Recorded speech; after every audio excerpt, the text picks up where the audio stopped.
दिखाई देता रहा, खड़ी रही। रथ अदृश्य हुआ तो धड़ाम से गिर पड़ी, फिर होश आया।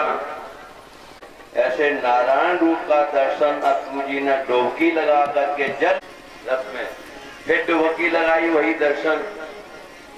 अक्रू जी की संध्या बंध्या सूर्य को अर्घ देना सब भूल गए और आकर के कन्हैया के चरणों में लिपट गए। वाह मेरे प्रभु, बड़े बड़े योगी जन जिन नारायण विग्रह के दर्शन करने भगवान मुस्कुरा जाते हैं। भगवान के मुस्कुरा जाने पर अक्रू जी सारी बातें भूल गए।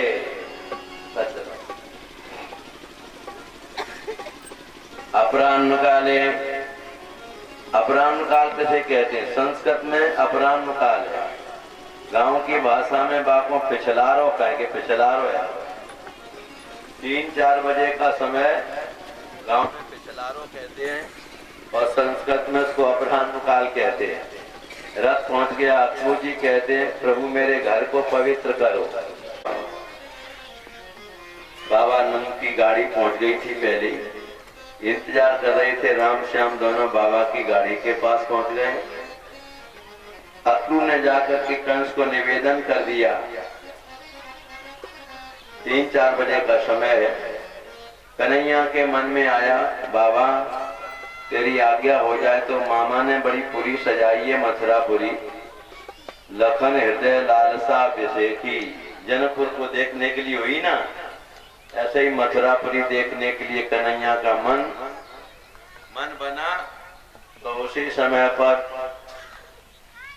नंद बाबा क्या कहते हैं, लाला तुम तो गांव धोबी मामा, आप हमको बढ़िया बढ़िया कीमती बड़े चमकने कपड़े हैं तुम्हारे, आप हमें पहनने के लिए दे दो।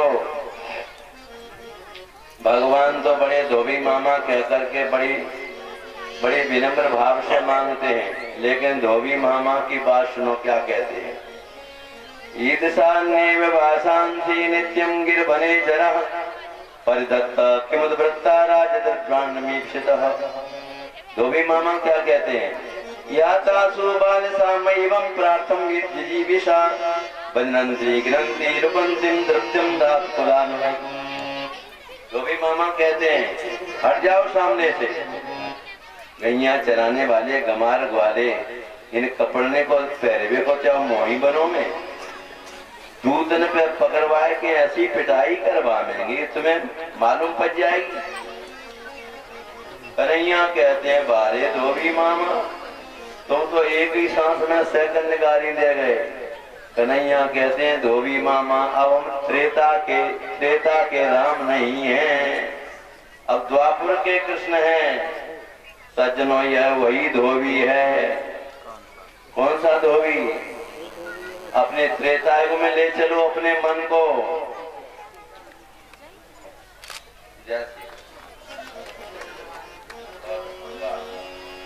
ये बाल महात्मा जी बहुत अच्छा बात। सज्जनों भगवान राम अपना वेश बदल करके, तुलसीदास जी ने क्या लिखा, कन्हैया ने विचार किया खलऊ करे भल पाय सुसंगु, खलऊ करे भल पाय सुसंगु, परम मितय न मलिना स्वभाव भंगु,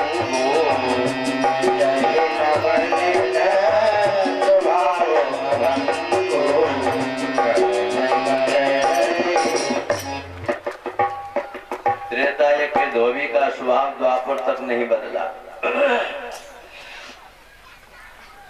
भगवान श्री राम भेष बदलकर अयोध्या की गलियों में गृहस्थों के दरवाजे से कान लगाकर अपनी प्रजा के मनोभाव को, उनकी चर्चा को कानों से सुनने लगे कि मेरी अयोध्या की प्रजा मेरे बारे में क्या विचार करती है। गुप्तर बन करके दोनों 64 खेल रहे थे। पति ने कहा देखो मैंने तुझे पांसा फेंक करके तुझे हरा दिया, पत्नी कहती है अब की बात तुमने हरा दिया, कोई बात नहीं, देखो मैं अभी राम जी का नाम लेकर के पांसा फेंकती हूँ और अब की बार मैं जीत के रहूंगी, तुम देख लेना। जैसे उसने पासा फेंका, पासा उसका सही पड़ गया, अंदर से खिलखिलाने की आवाज आई, देखो राम जी ने मुझे जिता दिया, राम जी ने मुझे जिता दिया। भगवान राम खुश हो गए कि हमारे अयोध्या के दंपति पति पत्नी भी घर में जब खेलते हैं तो मेरा नाम लेकर के विजयश्री हासिल करते हैं। राम का चित्त प्रमुदित हो गया, प्रफुल्लित हो गया। प्रभु आगे पुनः बढ़े, एक दरवाजे से कान लगाए, एक मैया अपने लाला को स्तन का दूध पिला रही थी। दूध पिला के कह रही है, बेटा छककर दूध पी ले, अघाकर दूध पी ले, क्यों तेरा ये अंतिम जन्म है, तू राम की अयोध्या में पैदा हुआ है, अब तुझे माँ के गर्भ में उल्टा नहीं लटकना पड़ेगा, राम तुझे जीवन मुक्त बनाएंगे, वो साकेत धाम को तुझे ले जाएंगे, तेरा अंतिम जन्म है, इसलिए दूध खूब पी ले। राम जी ने देखा, ओहो हमारे अयोध्या की प्रजा और सब जो है भगवत मेरे धाम में जाना चाहती है। राम का चित्त प्रसन्न हो गया। आगे प्रभु बढ़ते हैं, एक धोबी अपनी पत्नी को पीट रहा है, कहता निकल जा घर से, मैं राम नहीं हूँ, तू बिना पूछे मायके में कैसे चली गई, मैं राम नहीं हूँ। लंका से आने वाली सीता को अपने घर में रख लिया। राम जी ने ये बात भी सुनी, सुन करके राम जी का चित्त उदास हो गया। अयोध्या का एक वोट भी मेरे खिलाफ है तो राम राज्य कैसा। राम जी अपने महल में आए, सवेरा होने पर कौशल्या ने अपने बेटा राम के मुख को मलिन देखा, उदास। बेटा राम तुम्हारा चित्त उदास क्यों? माँ कोई बात नहीं। कौशल्या ने कहा जाओ सीता जी के कक्ष में, उसे दो हद है, दो हद माने गर्भिणी है, तो गर्भिणी स्त्री की न जाने क्या क्या इच्छाएं चलती है ना, तो सीता जी से जाके पूछना अपनी धर्म पत्नी से और उसकी इच्छा की पूर्ति करना। राम जी जाते, माँ के कहने से सीता जी खड़ी हो गई, आकर के पति के चरणों में प्रणाम करके कहा, प्राणनाथ अपनी दासी को वहीं बुला लेते, आपने कष्ट क्यों किया, मेरे प्रभु आपका मुखमंडल उदास क्यों? कोई बात नहीं। राम जी अब चाहते हैं मन में, धोबी किस वचन को सुन के चाहते हैं कि धोबी का मन भी प्रसन्न हो जाएगा, अयोध्या के धोबी का। और सीता जी गर्भिणी है, अयोध्या में रह करके क्या करेंगी, यहाँ व्यवस्था नहीं बन पाएगी, वह वाल्मीकि जी के आश्रम पर रहकर और सीता जी के गर्भस्थ शिशु, जब वाल्मीकि जी उनको अध्यात्म ज्ञान और सारी ब्रह्म विद्या, सारी क्षत्रियों की अस्त्र विद्या इसमें पारंगत कर देंगे, इसलिए सीता जी का वाल्मीकि ऋषि के आश्रम पर जाना श्रेष्ठ है। ये मन में विचार किया, लखन भाई को बुलाया, आप ले जाओ सीता जी को। लखन जी के मन में बड़ा दुख होगा, हे परमात्मा तुमने हमको छोटा भाई क्यों बनाया, आज गर्भिणी मेरी मैया, मेरे स्वामी, इनको गंगा के उस पार और वन में छोड़ना चाहते हैं वाल्मीकि आश्रम पर। तो राम जी जान गए कि ये छोटे भाई की बात आई है तो चलो आगे चल के बड़ा भाई बना दूंगा, ठीक है नहीं।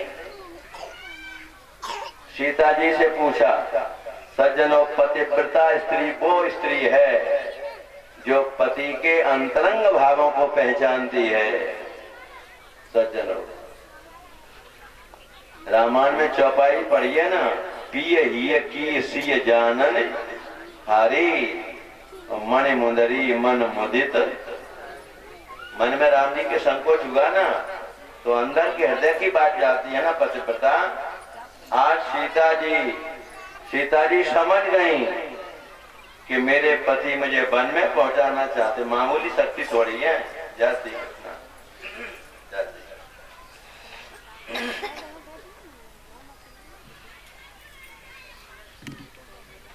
हमने बूढ़ी बूढ़ी ब्राह्मणिया ऋषियों की जो पत्नी थी सौभाग्यवती, उनको हमने निवेदन किया था, हे ऋषि पत्नी, हे ब्राह्मणियों, इस समय हम संकट अवस्था में, अब की बार जब हम वन में आएंगे तो तुमको बढ़िया बढ़िया साड़ी, बढ़िया श्रृंगार का सामान, सब सुहाग का सामान तुमको भेंट करेंगे।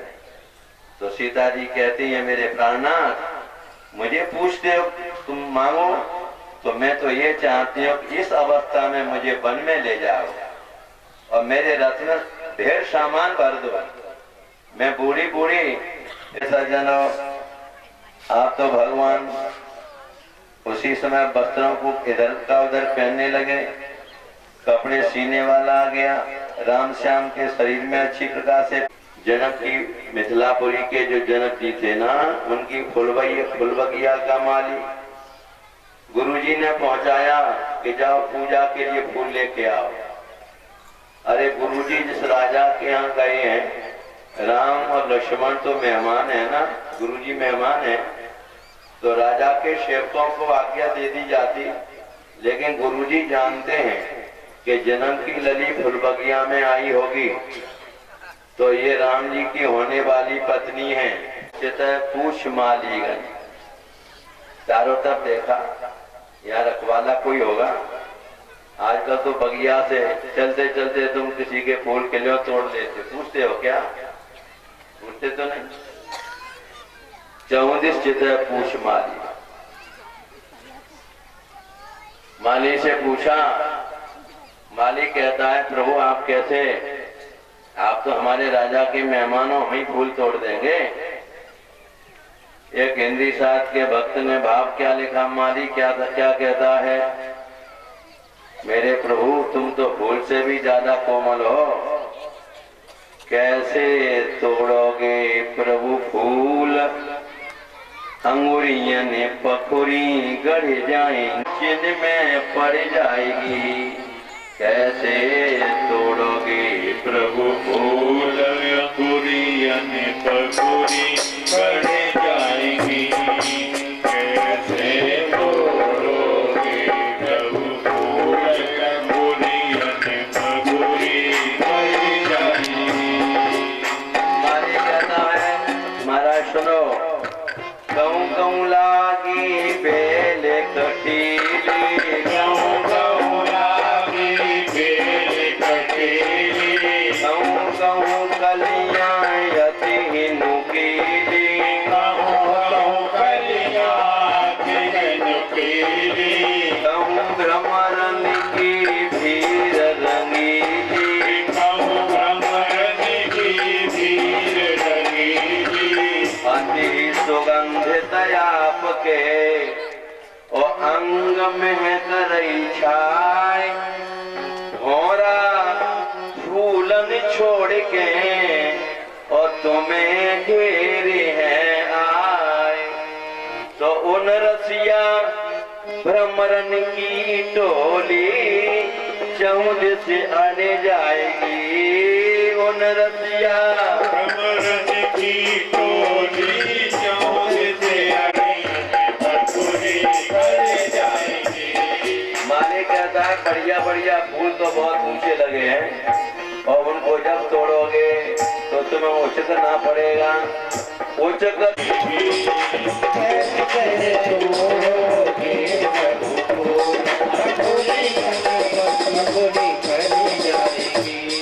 मेरे बंधुओं, भगवान कहते नहीं नहीं गुरी, मथुरापुरी में भगवान बलदाऊ से कहते हैं, दाऊ भैया कपड़ा तो राशि पहन गए, ने गले में फूलन की माला गिर जाती तो शोभा बढ़ जाती। उसी माली के दरवाजे पर पहुंचे हैं सज्जनों। आज माली ने सज्जनों बढ़िया सुंदर फूलों की माला दोनों भाइयों को पहना दी। भगवान ने शारूप नाम की जो गति जीवात्मा को बड़े भजन करने से मिलती है, वह गति और लक्ष्मी प्रदान की माला पहन गई। सज्जनों इसके बाद अब तो भगवान कृष्ण कहते हैं, दाऊ भैया कपड़े पहन गए, गले में माला आ गई, लेकिन माथे पे चंदन की खोल लगी जाती तो शोभा बढ़ जाती। ऐसा कह करके आगे बढ़े तो सज्जनों से सुखदेव जी कहते हैं, राजन परिचय अथ प्रजंदाज पथे न माधव, अथ प्रजंदाज पथे न माधव, स्त्रियं गृहीतांग विलेप भाजनम। को जो जिस भाव से बजता है ना, भगवान भी उसको उसी भाव से बजते हैं। जब भगवान श्री राम को इसने अपना समर्पण किया कि मेरे पति रूप में मुझे मिले, तो भगवान ने कहा इस भाव से मुझे भज रही है, तो भगवान ने नाक, नाक कहते हैं स्वर्ग के लिए। श्रुति माने वेद, वेद जन्य कर्म का उल्लंघन किया तो नाक माने स्वर्ग, स्वर्ग तो मिलेगा नहीं। इसलिए भगवान ने ये नाक कान कटवा करके ये कुरूप रहेगी। जब कुरूप रहेगी तो कोई पुरुष से देखेगा नहीं। जब दोबारा इसका पुनर्जन्म होगा कुब्जा के रूप में काली कलूटी बनाऊंगा मैं, तो वही अपने मनी राम को ले आइए। जीवन हो गया कंस के मलते मलते माथे पर। भगवान राम श्याम को बिठा करके टकटकी लगा करके उनकी रूप छवि को हृदय में बसाकर के बाद तक तुम्हारे यहाँ एक रात्रि को हम आएंगे। भगवान ने वचन दे दिया कुब्जा को। कुब्जा इंतजार में है सज्जनों। इसके बाद भगवान जिस दिन पहुंचे हैं शाम को 3-4 बजे से इतने काम किए। भगवान ने जाकर के वैश्य लोगों के जहाँ दुकानें थी वहां गए, उन्होंने बड़ा स्वागत किया। भगवान ने भी इनको वर दिया लक्ष्मी जी हमेशा बनी रहे। बाद में प्रभु यहाँ 14,000 सेना लगी थी, धनुष रखा था और कंस के बड़े बड़े वीर योद्धा लगे हुए थे धनुष की रक्षा में। 14,000 सेना लगी। रामकृष्ण दोनों टुकड़ों से 14,000 सेना को मार दिया। वहीं 14,000 सेना को मार करके सज्जनों सायंकाल हो गया। बाबा की गाड़ी के पास आ गए। गाड़ी के पास आकर के हाथ पैर धो करके राम और लेकर के वहीं रख दिया अपने पात्र में। कृष्ण के नेत्रों से अश्रुपात हो रहा है।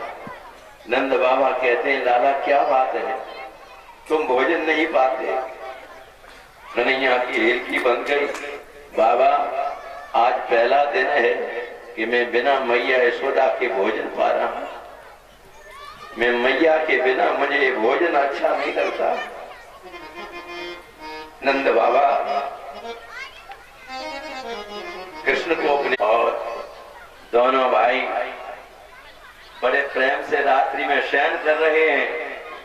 विचार करिए मेरे बंधुओं, जिस राजा की राजधानी में जा करके हमारा 14,000 सेना मारी हो, इतने काम कर दिए हो,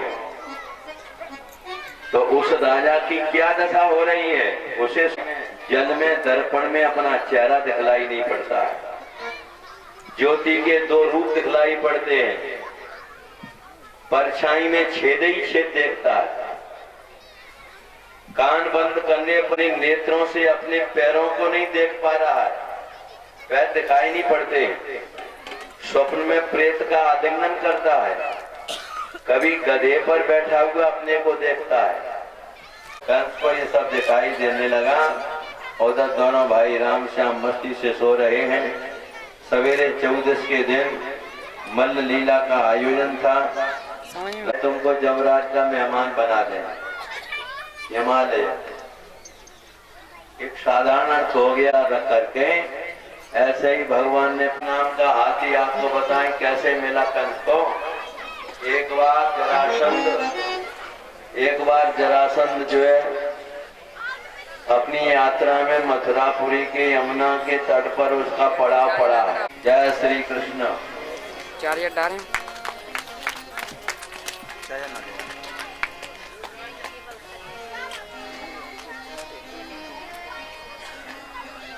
चार्ज पे नहीं लगाई है।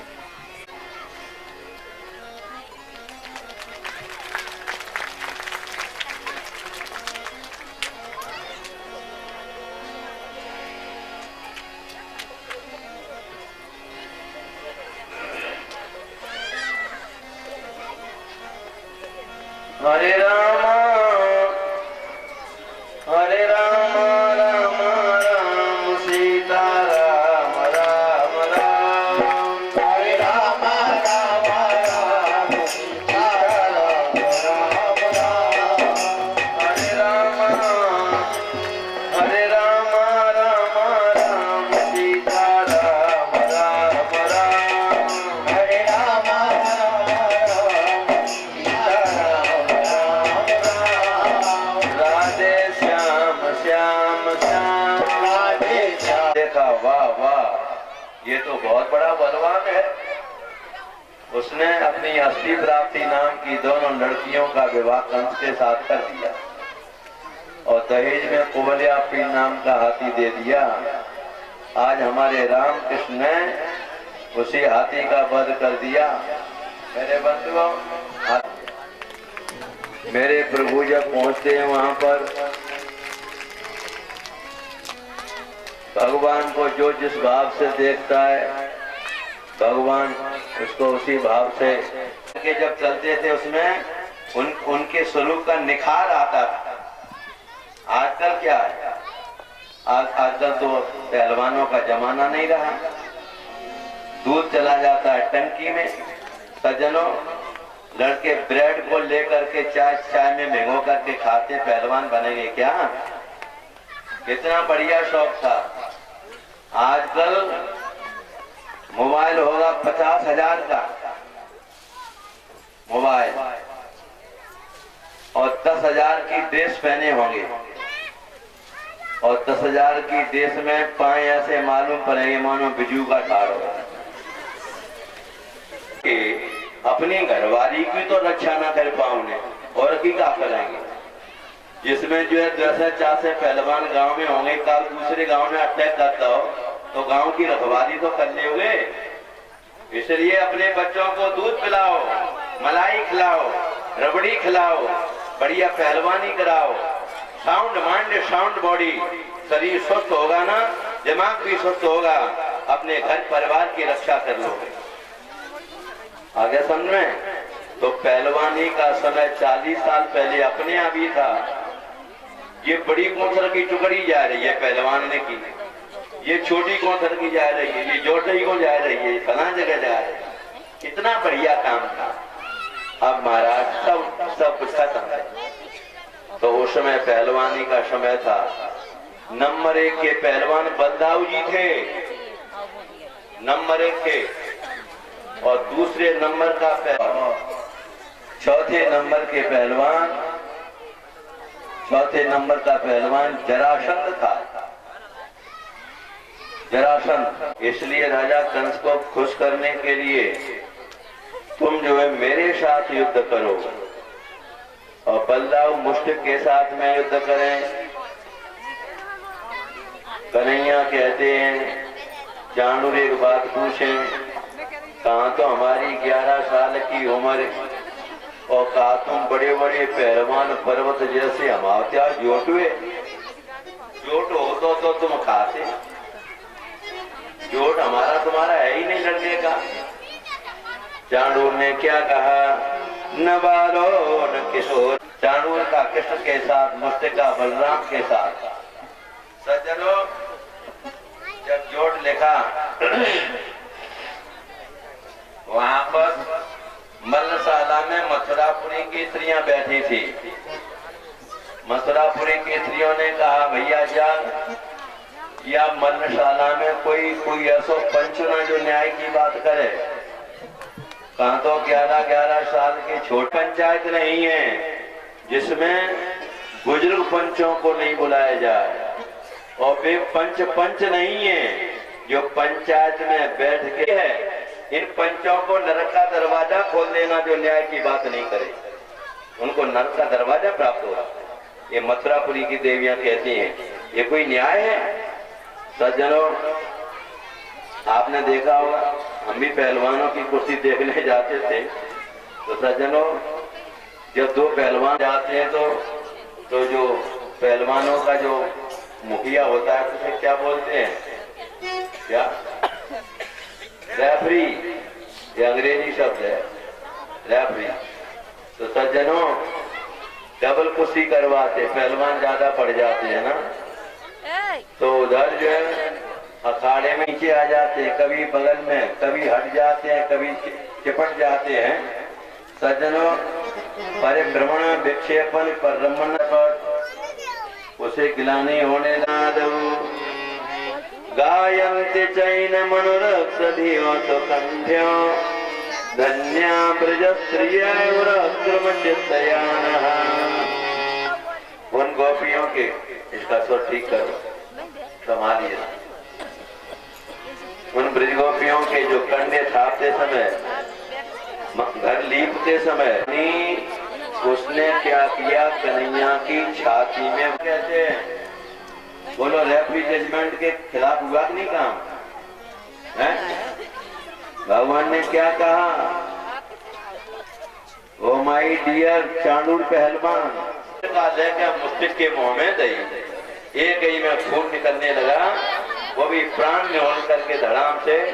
अब तो बड़े बड़े पहलवान भगने लगे, जिनको ना जीत तो को। कन्हैया कहते हैं, दाऊ भैया जिन्हें कहाँ ढूंढोगे, पकड़ते जाओ, जिन्हें बच्चे को खूब माल मसालो खाओगे, और आप पकड़ते जाओ। भगवान ने जितने भी पहलवान आए थे सबको नष्ट कर दिया। अब तो भगवान के ग्वाल सका जो है जय बजरंग करते हुए कन्हैया को चारों तरफ से घेर लिया।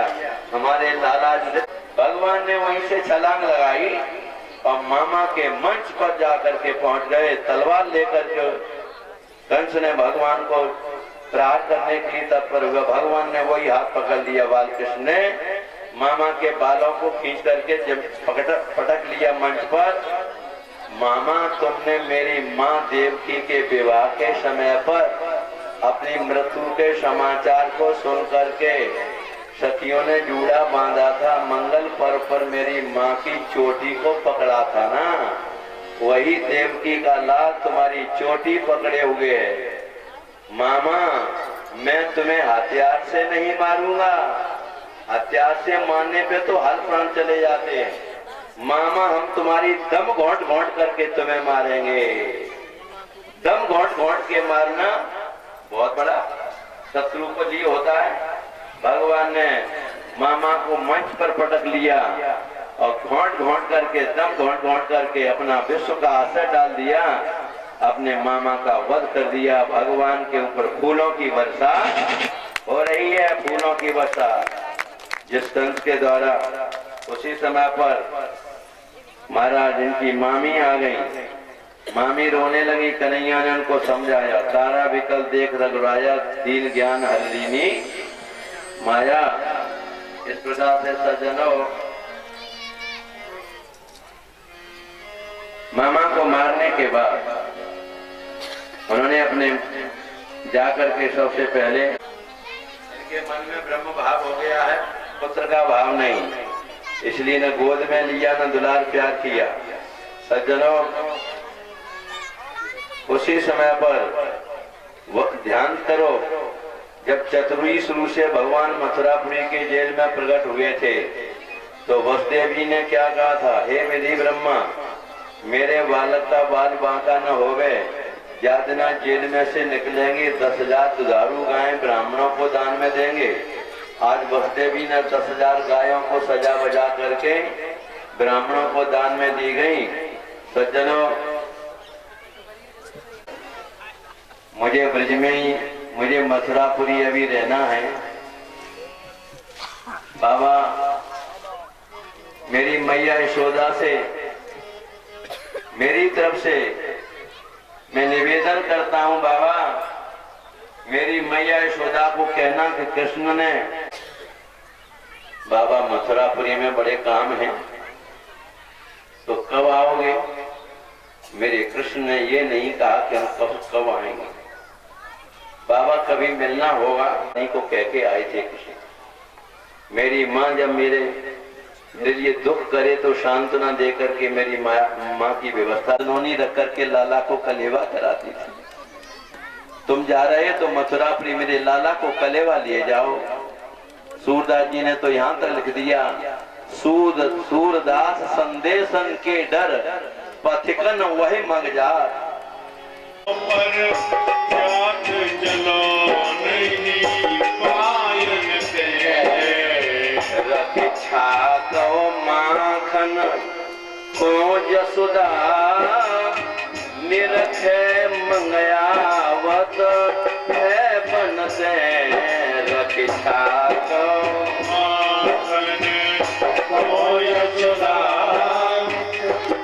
निरखे मंगयावत है बनते कही जाए न खाई बेखाई की मन ही मन पूछत है मनते श्री लाल लला गोपाल लला कब आवेंगे गोपाल लला कब आवेंगे वृंदावन में मथुरा बनते गोपाल लला कब आवेंगे वृंदावन में मथुरा बनते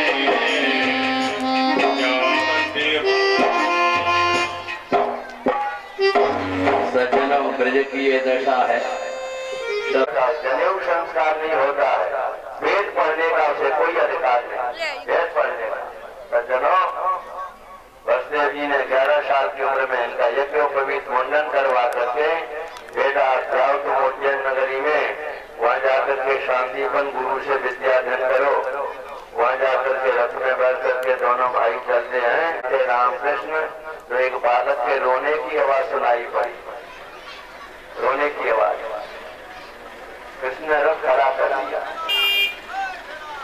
बालक के पास गए क्यों रो रहे हो मेरे पैर में कांटा करने के लिए सज्जनों बनाया ही गया है बिना छतरी के धर्म की रक्षा न कभी हुई है न हो सकती है सज्जनों दो शब्द है शासक और शासित शासक मान का व्यक्ति बैठा हुआ रो रहा है और शासक मान का व्यक्ति पहुंच रहा है तुम्हारी संसद में आगे समझ में ये बड़ी दुर्दशा है तुम्हारे देश में आओ माल में इंग्लैंड में रानी बनी बैठी है और हमारे यहाँ पर किया क्या तुमने हमारे गुरु पुत्र को पाया है महाराज हमारी जानकारी में तो नहीं हमारे भीतर एक संघ के रूप में अटूट रहता है हो सकता है तुम्हारे गुरु पुत्र को लिया हाथी के मस्तक की मणि सर्प के मस्तक की मणि और जंगली सूकर होते उनके मस्तक में भी मणि होती है सूकर के मस्तक की मणि हाथी के मस्तक की मणि और जो है सर्प के मस्तक की मणि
कल जो सुबह बाल भोग होगा सभी के लिए कोमल सिंह तोमर की तरफ से है और कल शाम का जो भंडारा हाकिम सिंह तोमर सीताराम सिंह तोमर और सन्नाम सिंह तोमर पटेल की तरफ से है कल शाम को जो भंडारा होगा हाकिम सिंह तोमर सीताराम सिंह तोमर सन्नाम सिंह तोमर पटेल की तरफ से है। जय श्री राम।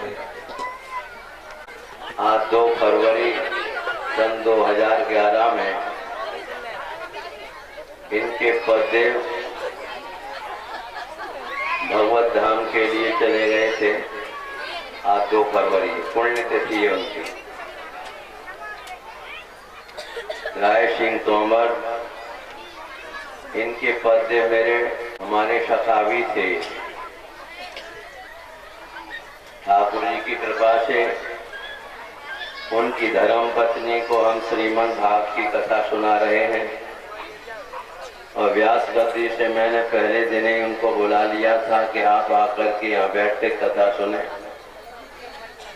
आज कैसा बालक बना है कि भागवत की कथा में ही देता हूँ कि इन्होंने अपने इनके पुत्रों ने पत्नी ने अपने पति की जीवन मुक्ति के लिए, वैसे तो वो मिलिट्री में थे और ऐसे व्यक्ति जीवन मुक्त ही होते हैं, राष्ट्र के काम में आने वाले व्यक्ति जीवन मुक्त ही होते हैं, भगवत धाम में जाने के अधिकारी होते हैं। लेकिन आज मैं उनको इस कथा के मध्य में उपस्थित ही देख रहा हूँ। सज्जनों, इसलिए मैं सभी श्रोताओं से, माताएं बहनें भाई लोग जो भी यहाँ बैठे हुए हैं,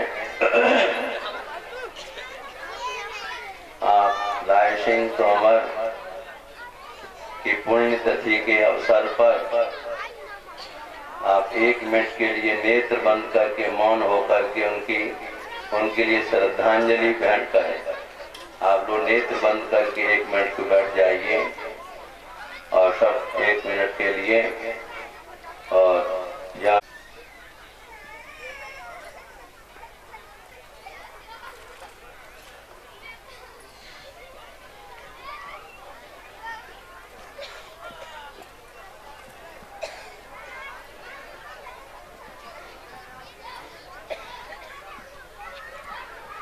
त्रिलोकी की संपत्ति गुरु के चरणों में डाल देने के बाद भी गुरु के एक वाक्य का ऋण पूरा नहीं हो सकता है। सज्जनों, ये धर्म ग्रंथों में लिखा हुआ है। इसलिए सतगुर समान को सगा, शोधी समीन दार, हरजू समान को हेतु, हरजन समीन जात। भगवान का प्रिय जो भक्त होता है ना, ज्ञान के समान दान संसार में कोई नहीं। सज्जनों, अपने चित्त को वहीं ले आइए। भगवान श्री कृष्ण मथुरापुरी लौट के आ गए। देवकी मैया को कभी भगवान के उत्सव मनाने का मौका तो मिला हुए, तो देवकी के मन में चला गया कि ये तो सौभाग्य जसोदा को था, लेकिन आज मेरा कृष्ण मेरे पास में है, मेरे लाला का रोहिणी नक्षत्र में जन्म हुआ, इसलिए नक्षत्रोत्सव मनाने के लिए मथुरापुरी को सजा दिया, सबको बुलवा दिया, ब्राह्मणों को बुला करके स्वस्थ वाचन हो रहे हैं। इस बात को देख करके कन्हैया कृष्ण को अपने ब्रज की याद आ गई।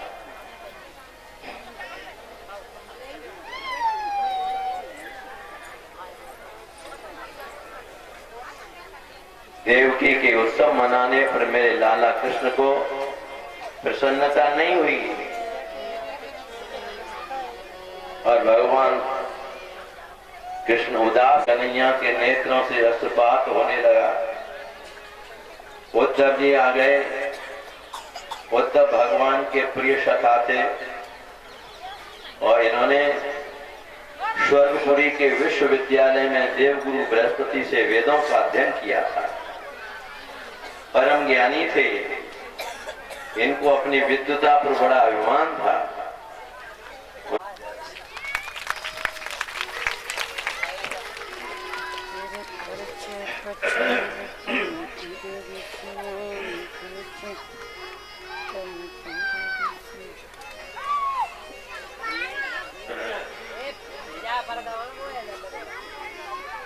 इसलिए तो मैं पहुंचा रहा हूं। यहाँ वेद व्यास जी ने लिखा, भगवान ने क्या कहा, गोपी नाम मद वियोगाध्यम मत संदेह सहित विमोचय, वियोग बंदी पहना दी। मित्र मित्र के कपड़े पहन सकता है, बढ़िया सजा बजा करके जाइए। मेरे बंधुओं, भगवान के पीताम्बर के मुकाबले तो कोई वस्त्र हो नहीं सकता है। लेकिन देखिए उद्धव की गति देखिए। उद्धव जी ने पीताम्बर उड़ा दिया जब भगवान ने, तो उनको पश्मीना जाएंगी। मैं अभी जाता हूँ उपदेश देने के लिए। भगवान ने क्या कहा? मत संदेश है। उद्धव जी ने भगवान का संदेश तो नहीं कहा। भगवान का संदेश है, जानते हो क्या है? तुलसीदास जी ने भगवान के संदेश में 2 चौपाइयां लिखी हैं। राम ही केवल प्रेम प्यारा, राम ही केवल प्रेम प्यारा, जान ले जो जाननहारा, जान ले जो जाननहारा। दूसरी चौपाई में क्या लिखा? हरे व्यापक सर्वत्र समाना, हरे व्यापक सर्वत्र समाना, प्रेम ते प्रगट हुई में जाना, प्रेम प्रगट होय में जाना, हरे व्यापक। ये भगवान के संदेश, ये भगवान का संदेश है ना। भगवान का मत संदेश विमोचया। लेकिन उद्धव जी अपने कोरे तोते के ज्ञान को लेकर के, वाचक ज्ञान, सोहन राम प्रेम बिन ज्ञानू, राम के प्रेम के बिना तो ज्ञान भी शोभा नहीं देता है। जिस ज्ञान थी उसका कोई मतलब नहीं सज्जनों। तो यहाँ उद्धव जी अपने रथ पर बैठ करके महाराज चल दिए। उद्धव जी जब जाते हैं ना, तो सज्जनों सवेरे का चला हुआ इनका रथ जो है सायंकाल पहुंचता है। सायंकाल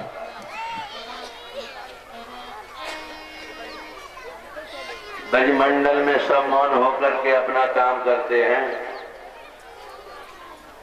सब पूछा नंद भवन जाना है। अच्छा, आप मथुरापुरी से आए हैं? मालूम पड़ता है भगवान कृष्ण के आप मित्र उद्धव जी हैं। यहाँ वही हूँ। तो नंद भवन जाना है, तो ये जल का प्रवाह जा रहा है, जल का प्रवाह जा रहा है, वहीं रथ का चलाइए, वहीं पहुंच जाएंगे आप। मेरे कृष्ण के प्यारे मित्र उद्धव जी, ये जल का प्रभाव कोई साधारण नहीं है। कृष्ण वियोग में रोने वाली यशोदा के आंखों के आंसुओं का प्रभाव है। इसको देख करके उद्धव जी दंग रह गए। ओहो, जा करके नंद जी से मिलते हैं। नंद जी ने बड़ा स्वागत किया है और पूछा, मेरे मित्र वसुदेव जी पुत्रों के सह सुखी है क्या? ये पापी कंस मारो गयो, ये बहुत अच्छा हुआ। ये जदुवंशियों से द्वेष रखता था। मेरे कृष्ण के प्यारे मित्र उद्धव, ये बताओ, मेरा कन्हैया अपनी गोपियों की, अपनी गायों, अपने वृंदावन की, गोवर्धन की और अपने सज्जनों कुशल क्षम पूछी गई।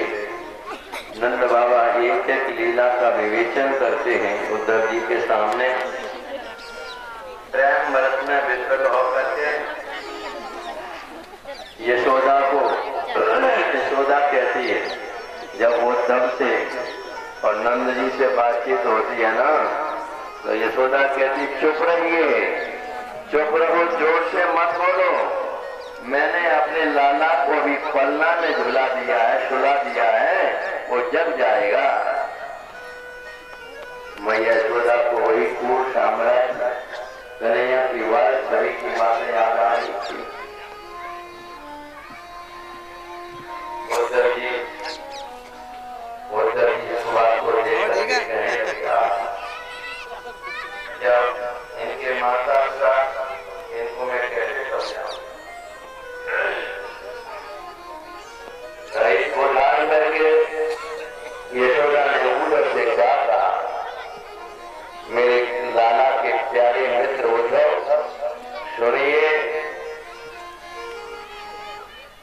की अब वही देव की माई, हर की अब वही देव की माई, हर की अब वही देव की माई। बारे से बालों में उधो, बारे से बालों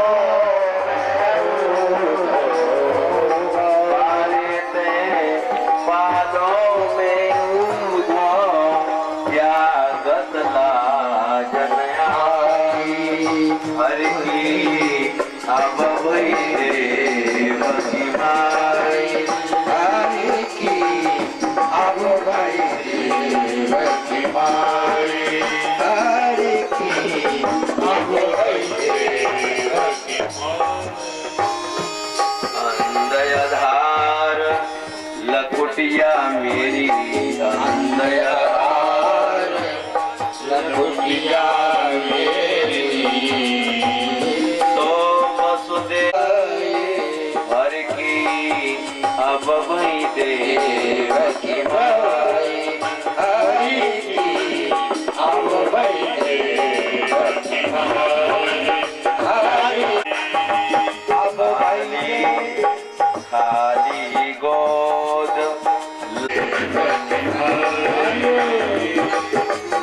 दुखिया चौथेपन त्यागी, ऐसो निठुर कन्हाई, दशरथ प्राण तजे सुत पिछुरत, मैं पापिनी पछताई, हर की अब वही देव की माई, हरि की अब वही देव की माई, साचो प्रेम, साचो प्रेम, हरि से प्यार और कोई यार नहीं।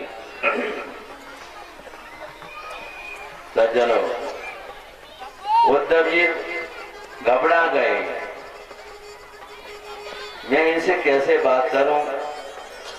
कन्हैया की याद करके उद्धव जी को देख करके ब्रजांगनाएं तन में होकर के क्या कहने लगी, वो ही मोरे श्याम है, वो ही मेरे श्याम है, प्यारे घन श्याम है, वो ही मोरे श्याम है, वो ही मोरे श्याम है, कोई घनश्याम है, कोई श्याम है, कोई घनश्याम है, बाल घूंघर वाले हैं, नैना काले काले हैं, बाल घूंघर वाले हैं, नैना गजरारे हैं, बाल घूंघर वाले हैं, नैना काले काले हैं,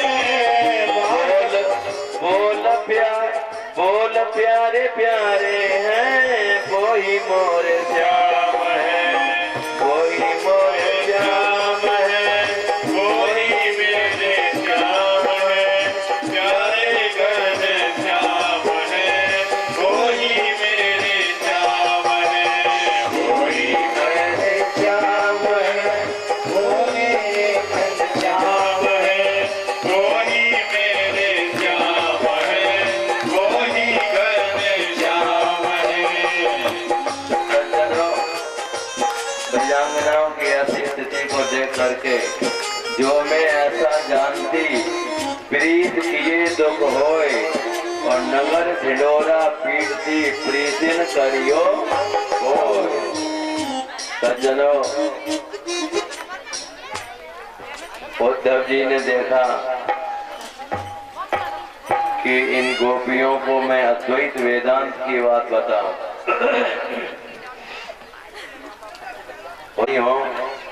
वह कृष्ण तो सर्वदेशीय है। ध्यान से सुनना सज्जनों, मैं सागर को गागर में भर रहा हूँ, सागर को गागर में भर करके कथा को, तो गुण आए कहां से, ये बात हमको बता दो। अब उद्धव जी कहने लगे बात तो सही है, बिना पढ़े लिखे होने के बाद भी क्या तत्व की बात गोपियों ने कह दी। मेरे प्रियतम श्याम सुंदर के प्यारे सखा उद्धव जी, आपने तो स्वर्गपुरी में वेद पढ़े हैं, हम तो कुछ नहीं पढ़ी हैं। हम आपसे ही पूछते हैं, यदि गुण शब्द है तभी तो निरोष लगाया गया। यदि गुण नहीं होता, व्याकरण में उपसर्गेण धातुत्वम बलादन्यत्र नियते, जैसे हार शब्द है और हार के पीछे आ लगा दो तो आहार हो गया ना, और बे लगा दो तो बिहार हो गया, और संग लगा दो तो संहार हो गया ना। उपसर्गेण धातुत्वम बलादन्यत्र नियते, यदि गुण की सत्ता है तभी तो आप उसमें निर लगाते हो, हम स लगाते हैं, हम सगुण कहते हैं, साकार कहते हैं, तुम निर का प्रयोग करते हो। यदि गुण ही नहीं होता तो फिर ये गुण आए कहां से? ये जगत की स्थिति जो दिखलाई पड़ रही है कहां से आ गई, ये बताइए उद्धव जी आप हमको। अच्छा, तुमने कृष्ण को सर्वदेशी कहा कि सर्वदेशी है, कृष्ण ही कृष्ण दिखलाई पड़ रहे हैं। उद्धव जी ने जब चतुर्दिक गोपियां वहां कोई नहीं, सब कृष्ण ही कृष्ण है, उद्धव जैसा परम ज्ञानी समझ गया और राधा जी के चरण में जाकर के अपना मस्तक झुका दिया। राधा जी के, और राधा जी ने फिर क्या कहा, अभी तुम खुद नहीं समझे कि किसको ब्रह्म कहते हैं। अरे खुद ब्रह्म होकर ब्रह्म को उपदेश देते हो। पढ़े लिखे, जो पढ़े लिखे विद्वान हैं, समझते हैं, इन शब्दों को तो सब समझ लेंगे। मैं पूरा सार भाव गोपी प्रेम का बताने जा रहा हूं, ध्यान से सुनो। गोपी प्रेम में श्रृंगार है परंतु राग नहीं। गोपी प्रेम में भोग है परंतु लौकिक अंग संयोग नहीं। गोपी प्रेम में आसक्ति है परंतु अज्ञान नहीं। गोपी प्रेम में वियोग है परंतु बिछोह नहीं। गोपी प्रेम में क्रंदन है परंतु दुख नहीं। गोपी प्रेम में विरह है परंतु वेदना नहीं। गोपी प्रेम में सेवा है परंतु अभिमान नहीं। गोपी प्रेम में मान है परंतु धैर्य नहीं। गोपी प्रेम में त्याग है परंतु संन्यास नहीं। गोपी प्रेम में सुख है परंतु स्पृहा नहीं। गोपी प्रेम में देह है परंतु अहम नहीं। गोपी प्रेम में जगत है परंतु माया नहीं। गोपी प्रेम में ज्ञान है परंतु ज्ञानी नहीं। गोपी प्रेम में ब्रह्म है परंतु निर्गुण नहीं। और 6 महीने उद्धव जी रहते हैं, रोजाना राधा के साथ वेदांत की कथा सब तो सुनते हैं, प्रेम भक्ति वेदांत। अब तो उद्धव जी 6 महीने के बाद कहने लगे हमको जाने की आज्ञा दीजिए। तो राधा जी ने प्रेम भक्ति वेदांत नाम का ग्रंथ हमारे प्रियतम को भेंट कर देना। जाते से श्याम सुंदर गए ब्रज से बंसी मौन होकर के पड़ी है। किसी ने वंशी की भेंट की, किसी ने पीताम्बर, किसी ने मोरपंखा, मोर मैया यशोदा ने पद्मगंधा नाम की गैया के बने हुए बड़े बढ़िया पदार्थ बना करके लाला को भेंट किए। सज्जनों, गोपियों ने क्या कहा, तत्सुख सुखत्वम, ये बात हमने की है। हमारे प्रियतम श्याम सुंदर कहीं भी रहे, प्रेम से रहे। यदि वो प्रेम से है, प्रेमी को होता है प्रेम के विषय में तत्सुख सुखत्वम। प्रेमी अपने प्रेमी को सुखी देखना चाहता है, ये प्रेम की डेफिनेशन है। आगे समझ में। इसके बाद कहती है ब्रजांगनाएं, महाराज नाम को बताए, गांव को बताए और नाम को जताए, ऊधो श्याम सो हमारी राम राम कह दीजिए। अच्छा, और कोई संदेशा बताओ तो बताओ। सूरदास जी ने बड़ा सुंदर भाव लिखा है। गोपियां कहने लगी,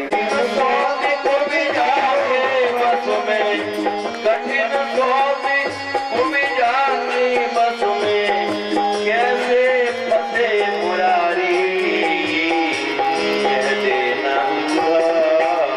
ये तनी सी बात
कहते ना उदो इतनी सिवा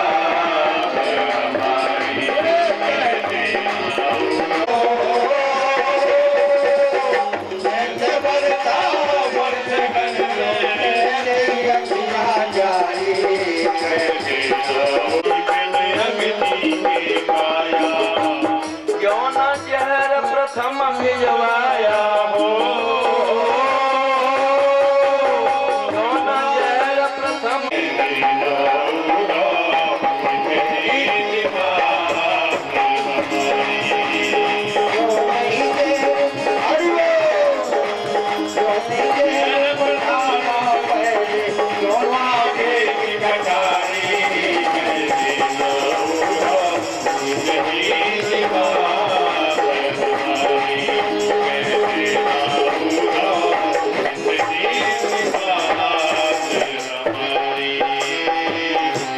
मथुरा में एक बनी हवेली गोविया सौ से बड़ी अलवेली मथुरा में एक बनी हवेली गोविया सौ से बड़ी अलवेली मथुरा में एक बनी हवेली गोविया सौ से बड़ी अलवेली मथुरा में एक बनी हवेली गोविया सौ से बड़ी अलवेली राधा रानी शान श्याम में हो राधा रानी शान श्याम ने घेरी भूवर नारी कह देना उदा ये तनी सिवा हमारी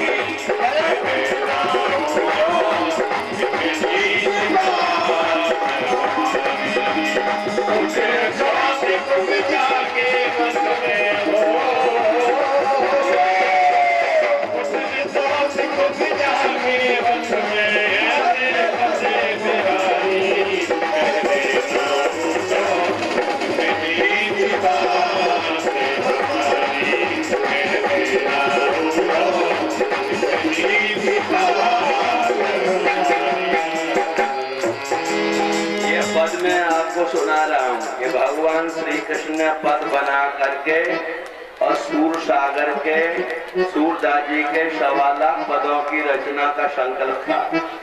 75,000 पद बन पाए, सूरदास जी मर गए। राधा जी ने कहा भक्त का संकल्प अधूरा रहेगा क्या? तो कहा 25,000 पद आप बनाए, 25,000 मैं बनाऊंगा। तो भगवान श्री कृष्ण के द्वारा बना करके ये पद और जो सूर सागर में जोड़ा गया है। सज्जनों, मैं आई थी उसमें श्याम शब्द आता सूर के बाद और सूरदास जी का कि सूर का था। मैं आई थी मथुरा होकर अपना तन मन धन सब को कर। मैं आई थी मथुरा होकर अपना तन मन धन सब को कर। सूर श्याम यो कह रो रो कर, श्याम यो कह रो रो कर, सूर श्याम यो कह रो रो कर, यमुना कर दई खारी कह देना उड़ा इतनी सिवा कह देना उड़ा इतनी सिवा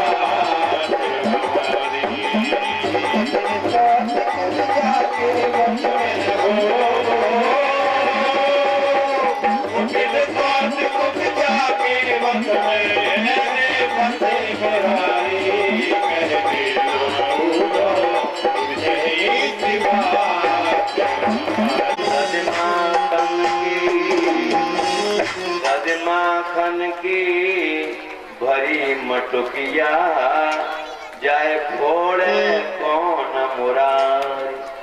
आंसुअन जल से भरे मटुकिया कुवटा पे पनिहार। मैं तो पैया हो मैं तो पैया पढ़ू तोरे श्याम ब्रज में लौटे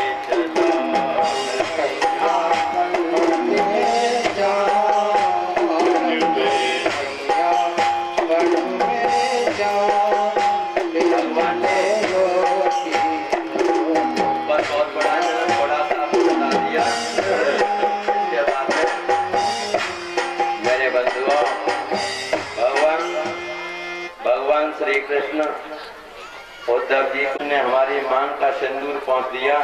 अब तो महाराज ये जरासंध 23 अक्षौणी सेना लेकर के और मथुरापुरी पर चढ़ाई कर दी। मैं देखता हूँ उस कृष्ण बलराम के लिए सज्जनों अक्षौणी का प्रमाण थोड़ा मैं आपको बता दूं। 10 तुम्हारी उम्र छोटी है, तुमने अपने मामा को मारा। युद्ध के मैदान में बलदाऊ जी आए तो हमारे सामने डटे। बलदाऊ जी ने कहा कि ठीक है हम ही आते हैं। 23 अक्षौणी सेना को बलदाऊ जी हर से खींचते हैं और मूसल सिर में ठोकते जाते हैं। अकेले दाऊ भैया ने 23 अक्षौणी सेना का विनाश करके और जरासंध को पकड़ लिया। कृष्ण कहते हैं